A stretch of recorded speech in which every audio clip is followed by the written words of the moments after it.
I'm not the leanest guy around, but I did take myself from 165 to 245 pounds in around 8 years. And here are some of the things that I learned along the way.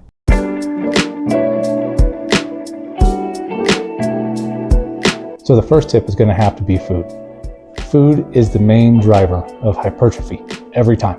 There's no supplement, there's nothing else that'll do better for you than food will. So what does that mean, right? It doesn't mean just eat everything you get your hands on. When you're young, you can get away with that. When you get older, you can't. So what you need to do is you need to intake 3 primary macronutrients, right? Protein, carbohydrates, and fats. They're all important. They all play a role in the body. What you need to do is get at least 1 gram of protein per pound of lean body mass, and then at least 70 grams of fat if you're a male, and then fill up the rest of your calories for the day with carbohydrates. And then the next question would be, how many calories are you supposed to eat in a day? And that's easy to track as well. You go on to the Play Store or the iPhone App Store, whatever that's called, and you get an app called Chronometer. I love it. I've been using it for a long time. And what you do is you input your height, weight, age, and your goals, what you want to do, right? So if you want to gain like half a pound every week or a pound every week, you put that slider up to that point, and then it'll calculate how many calories you have to eat for your age, height, and size to make that happen. Now, what it's going to do is it's going to give you a baseline of macros, right? It's not going to tune them to muscle building right away.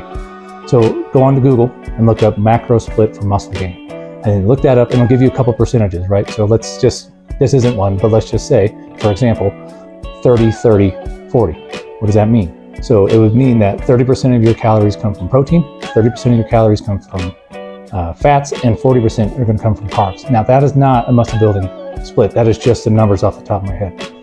But Google will have a bunch of examples and they'll put you in the ballpark of where you're supposed to be. So when you get that percentages that you want to deal with, tune them. So that way that you, when you look at your app, you have at least 1 gram of protein, right, per pound of lean mass. So let's say you weigh 240 and you've got some body fat like me, you could probably get away with eating 220 grams of protein a day and be cool, right? You don't need to hit 240 every day. But anyway, play with it till you get around that 1 gram per pound, and then tune the fat so it's at least at 70. It can go over, that's okay, but at least 70 grams if you're a male. And then fill the rest of your calories with carbohydrates. And then eat like that and train. And if you start to gain too much body fat, tune your calories to reduce some carbs and either put them in the fats or the proteins, right? Until your body starts to tune and feel better. Because if you can gain weight real fast if you eat terribly. It's true. However, you're gonna have to deal with that body fat at some point. If you have a lot of it like I do right now, I'm cut down at least 30 pounds and I still have no definition. So keep that in mind when you're trying to build muscle. So here's the key points for what I just said. Eat a lot of food, track that food, 1 gram of protein per pound of lean mass. So the second thing that's going to be really important for you is going to be your recovery. And I'm going to break it down into 2 key parts. So the first part is going to be sleep. Sleep is essential when you're trying to build muscle mass. What you need to do is at least get 7 hours of sleep every night. I know that the internet will tell you that you can get away with 5 or 4 or whatever. I don't care.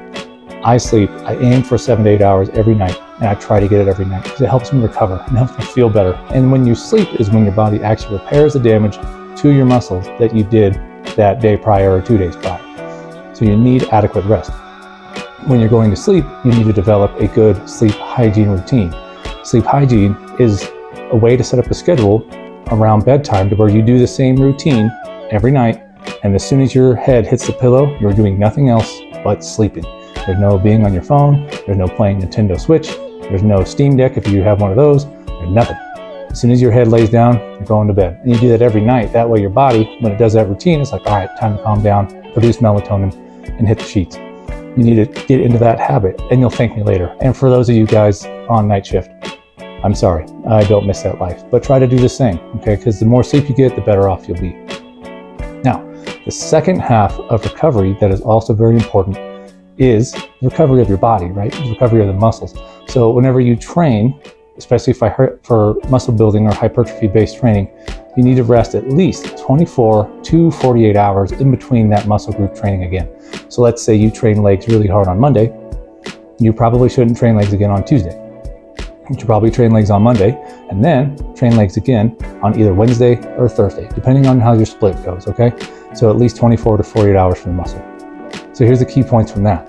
Key points are going to be sleep 7 to 8 hours, get a good sleep hygiene routine, and then 24 to 48 hours of rest and recovery for your muscle groups. Third tip is probably going to be the most frequently asked question that I get when people ask me is, how many reps should I do?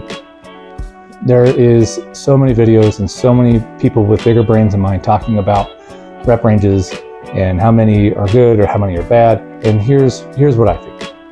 When you're starting out, the easiest thing you can do for yourself, just do 3 sets of 8 to 12.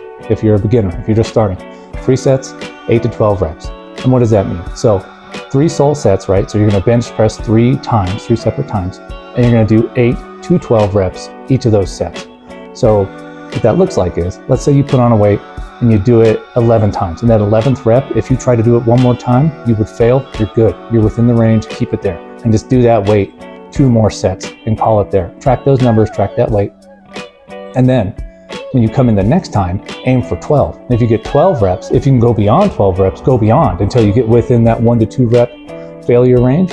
And then rack it, track that. And then if you're surpassing your 12 reps, then you throw on 5 to 10 pounds, right? So 5 pounds is usually a good reference for upper body lifts, 10 pounds for lower body lifts.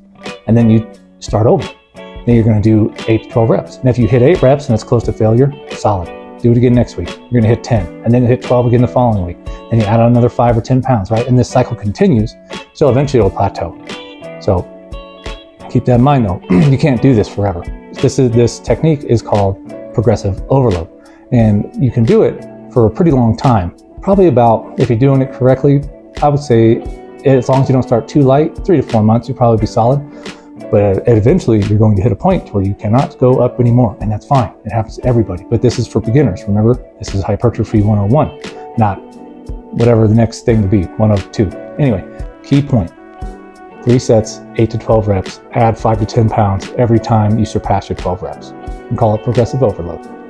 So my 4th tip and final tip is going to be time.